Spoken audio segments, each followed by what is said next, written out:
Hello friends, commerce गुरु SSC के YouTube channel पर मैं आप सभी का स्वागत करता हूँ। दोस्तों, जैसे कि हमने बात की थी कि हम कॉमर्स गुरु एसएससी के यूट्यूब चैनल पे कॉमर्स के रिलेटेड सारी बेसिक कंसेप्ट है जो आपके लिए मैं 5 मिनट्स में कंप्लीट करूँगा और आपके लिए बहुत बड़े फ़ायदेमंद होगी। जो किसी भी कॉम्पिटिटिव एग्ज़ाम के लिए तैयार कर रहे हो, या फिर आप रेगुलर रूटीन में बिजनेस प्रोफेशन में हो, या फिर आप रेगुलर रूटीन में एमकॉम बीकॉम कर रहे हो, फिर भी आपकी सारी कंसेप्ट क्लियर करवाने का मैं कोशिश करूंगा। दोस्तों, वीडियो को शुरू करने से पहले मैं आपको एक रिक्वेस्ट करूंगा कि आप अगर हमारे चैनल पे नए हैं तो सब्सक्राइब जरूर कीजिए, और सब्सक्राइब के आगे वो बेल आइकन है उस पर ज़रूर क्लिक कीजिए। उसी के साथ वीडियो को ज़्यादा से ज़्यादा शेयर कीजिए ताकि मुझे और मोटिवेट मिले और मैं आपके लिए नए नए वीडियोज़ बनाता रहूँ। तो चलिए जल्दी से वीडियो शुरू करते हैं। तो देखिए, कैपिटल एक्सपेंडिचर और रेवेन्यू एक्सपेंडिचर, इन दोनों में क्या फ़र्क होता है। सबसे पहले हम बात करते हैं कैपिटल एक्सपेंडिचर की। कैपिटल होने की, हम किसी बिजनेस को स्टार्ट करते हैं तो हमारे बिजनेस को स्टार्ट करने के लिए जो कैपिटल लगता है उसी को हम रिलेटेड कैपिटल कह देते हैं। लेकिन यहाँ पे कैपिटल एक्सपेंडिचर का मतलब क्या होता है कि जब भी हम किसी असेट को परचेस करते हैं, मतलब परमानेंट असेट को परचेस करते हैं और उसे किसी भी तरह से रीसेल नहीं करेंगे। मतलब एक असेट आपने परचेस की हो और बाद में उसे आपको रीसेल नहीं करनी। रीसेल मतलब क्या करनी नहीं है, दोबारा से बेचनी नहीं है। मतलब आप सेल परचेस करने के लिए कोई भी असेट परचेस नहीं करते हो तो उसे आप कैपिटल एक्सपेंडिचर कह सकते हो। मतलब कि मान लो अगर आपने एक छोटा सा बिजनेस शुरू किया है और ये आपका ऑफिस है। ऑफिस में अगर आप फर्नीचर पैक करते हो तो ये फर्नीचर आपका फिक्स असेट हो जाता है और इसी को आप कैपिटल एक्सपेंडिचर कह सकते हो। मतलब कि जब भी आप कोई असेट परचेस करते हो यानी कि आपके बिजनेस के लिए, तो उसे आप कैपिटल एक्सपेंडिचर कह सकते हो। मतलब आपके बिजनेस पे इम्पैक्ट होता है। लेकिन रेवेन्यू एक्सपेंडिचर का बिल्कुल उल्टा है, क्योंकि रूटीन एक्सपेंडिचर कहा जाता है इसे। रूटीन एक्सपेंडिचर मतलब कि जब भी आप हर डे पर डे बाय डे या फिर हर मंथ को इसका एक्सपेंडिचर करते हो, और ये जो एक्सपेंसेस होते हैं ये बिल्कुल भी आपके असेट्स पे कोई इम्पैक्ट नहीं करते। हाँ, आप असेट की मेंटेनेंस ज़रूर निकाल सकते हो, लेकिन इसका इफेक्ट डायरेक्टली असेट पे नहीं गिरता। मतलब कि जान लो कि ये लगभग 1 ईयर के लिए कंसिडर किए जाते हैं।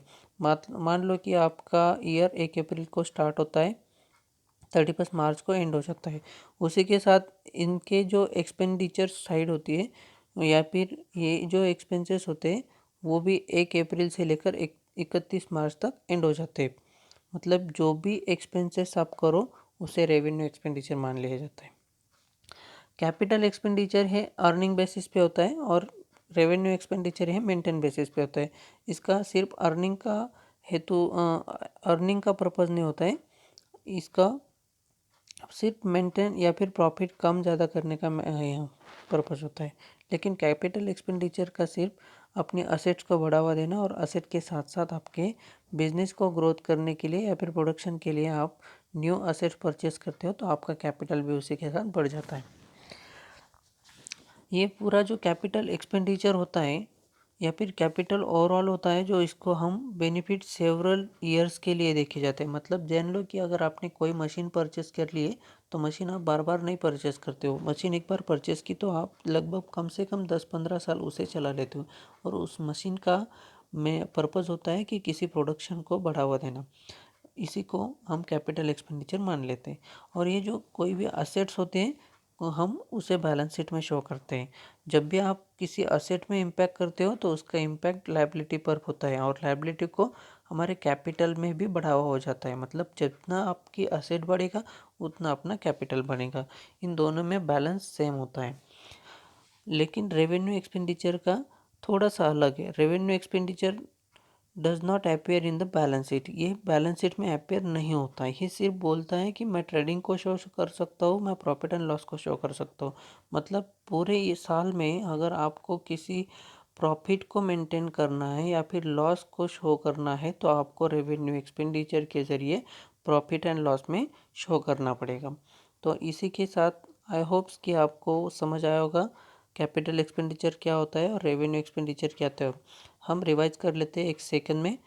कैपिटल एक्सपेंडिचर यानी कि मान लो सिर्फ आपकी फिक्स असेट्स होती है जो आपको बिजनेस को बढ़ावा देती है। और जो आपने बिजनेस में जो असेट परचेस करते हो उसे रीसेल नहीं करना, मतलब वो क्या हो जाती है, कैपिटल एक्सपेंडिचर। और उन्हें हम कहाँ शो करते हैं, उन्हें हम बैलेंस शीट में शो करते हैं। और रेवेन्यू एक्सपेंडिचर होता है जो हमें हर पर डे के हिसाब से भी एक्सपेंसेस करना पड़ा तो करते हैं। और ये सिर्फ मेंटेनेंस होते हैं और इनकी अर्निंग कैपेसिटी नहीं होती। ये सिर्फ हमारे 1 ईयर के बेसिस पे चलते हैं, जो हर साल बदल जाते हैं। और ये हम ट्रेडिंग में शो कर सकते हैं, प्रॉफिट एंड लॉस में शो कर सकते हैं, जिसमें हम प्रॉफिट दिखा सकते हैं या फिर लॉस भी शो कर सकते हैं। इनका बेनिफिट सिर्फ ओनली 1 ईयर के लिए होता है। ओके, तो आपको वीडियो समझ में आएगा। Thank you for watching this video and channel को सब्सक्राइब करना ना भूलिए और वीडियो को ज़्यादा से ज़्यादा शेयर कीजिए ताकि मुझे भी मोटिवेट मिले आपके लिए ऐसे ही वीडियो बनाने के लिए। Thank you very much.